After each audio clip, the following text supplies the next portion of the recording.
The Queen's Christmas plans have been further thrown into disarray as Princess Anne's husband has tested positive for COVID, indicating that the couple will not be joining her for the holiday season this year. Princess Anne's husband, Sir Timothy Laurence, has contacted COVID-19, according to recent reports from Buckingham Palace sources. They further stated that as a result of this change, Sir Timothy and Anne will not be joining the monarch at Windsor Castle for the Christmas celebrations this weekend. Sir Timothy had phoned people on Monday this week, according to the Daily Mail, notifying them that he had tested positive. He sent out emails claiming that he had communicated with a COVID transmitter and that he had tested positive for the virus. Sir Timothy is currently recovering from the virus and is understood to be self-isolating at Buckingham Park, where he lives with his wife, Princess Anne. Sources also said that the Princess Royal is also isolating at her home in Gloucestershire. Princess Anne, who has never disclosed her vaccination status, does not need to self-isolate for 10 days if she is fully vaccinated, according to current government regulations on COVID. Currently, it is not yet known where the Prince of Wales, the Duchess of Cornwall and Duke and Duchess of Cambridge will be spending their Christmas. However, royal expert Angela Levin says the Queen will be disappointed that Anne will not be able to join the festive gathering. She tweeted, "The Queen will be disappointed not to see Princess Anne at Windsor Castle because her husband Sir Timothy has tested positive for COVID. Anne is very dutiful and the offspring most like the late Prince Philip. Same sense of humour,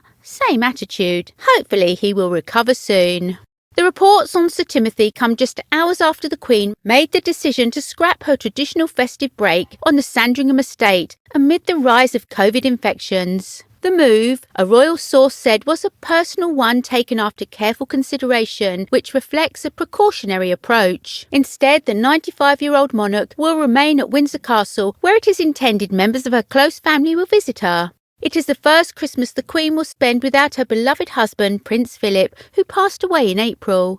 The Queen decided to change her plans and stay in Windsor during the festive period this week. Sources also confirmed at the time that it was expected the monarch would be joined by members of the royal family, but did not specify which ones and when they would arrive, the Daily Mail reported. Last week, a royal source announced the monarch had decided against hosting her traditional pre-Christmas party, open to the extended members of her family. This lunch normally takes place at Buckingham Palace, but after last year's cancellation due to COVID, the monarch was planning to host it at her Berkshire residence. On Christmas Day, the Queen normally attends the 11 a.m. service in the company of her relatives and guests staying at the palace. It isn't yet clear whether the monarch and her loved ones will step out of Windsor Castle this year for the service or will refrain from doing so in order to avoid a gathering of royal well-wishers. This shielded Christmas comes also in the wake of a period troubled by health issues for the Queen. Health concerns for the monarch were first made public on October the 20th, when the palace announced she had agreed to cancel a planned trip to Northern Ireland and rest for a few days following her doctor's advice. She has since scrapped all her engagements outside of palace walls, including the attendance at the National Service of Remembrance.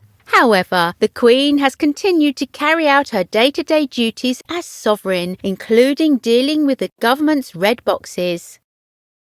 Moreover, she has regularly held audiences with foreign ambassadors, diplomats and honorees, either by video link or in person.